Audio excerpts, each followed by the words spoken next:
తనకు ఏ కోరికలు లేవన్నారు ఆంధ్రప్రదేశ్ ముఖ్యమంత్రి చంద్రబాబు. పేదలను ఆదుకునుడే తన లక్ష్యమని అనంతపురం జిల్లా ముక్తాపురంలో జరిగిన రైతు కృతజ్ఞతా సభలో అన్నారు. పట్టిసీమ ప్రాజెక్టును పూర్తి చేయకుంటే రాయలసీమకు నీళ్లు వచ్చేవా అని ప్రశ్నించారు.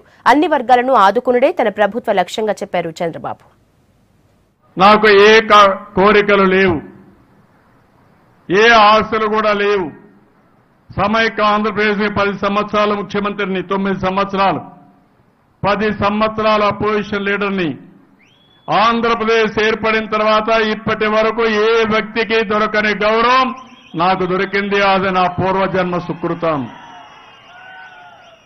నా జీవితంలో నేను ఆలోచించేది, మళ్ళీ ఎవరైతే కష్టాల్లో ఉండే పేదల్ని, కష్టాల్లో ఉండే రైతుల్ని, మధ్యతరగతి కుటుంబాల్ని, కులాలకు, మతాలకు, ప్రాంతాలకు అతీతంగా అందరిని ఆదుకోవాలనేది నా అభిమతం.